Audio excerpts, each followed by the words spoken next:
Today we want to talk a little about how to treat diarrhea in your dog. I'm a veterinarian in Southern California, and I'm Dr. Greg McDonald.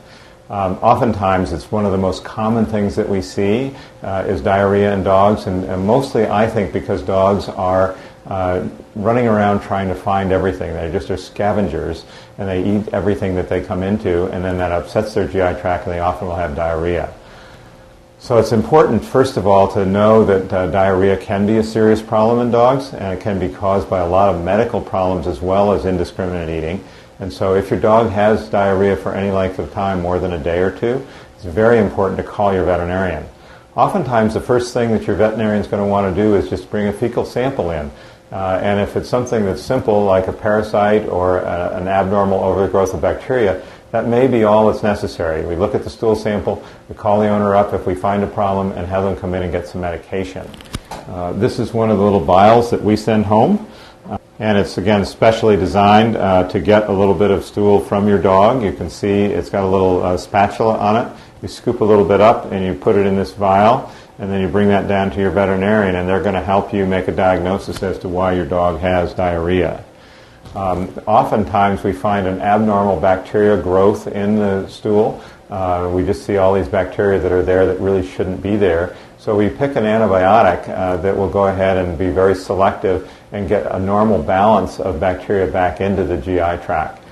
We do have normal bacteria that is beneficial to help us digest our food, but then again we do have some abnormal imbalances, and that's when we really want to start with something like this product, which is called metronidazole.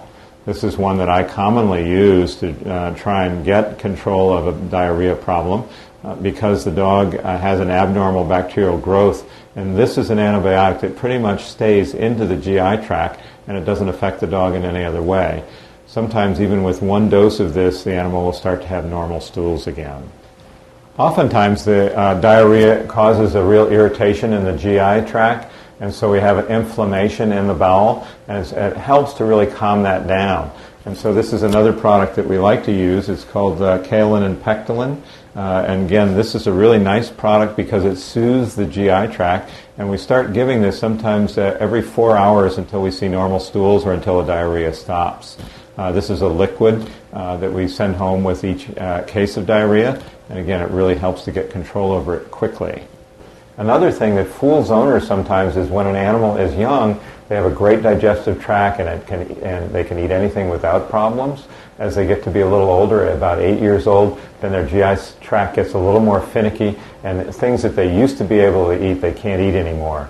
So when they start getting into that finicky area and they're staining your rugs with diarrhea, it might be a good idea to get them on a bland diet and cut out the table scraps. Sometimes I've had a hard time getting owners to understand that the animal's GI tract has changed because they want to keep doing the same thing they did the whole time of the dog's life, but now they're starting to cause diarrhea in their dog.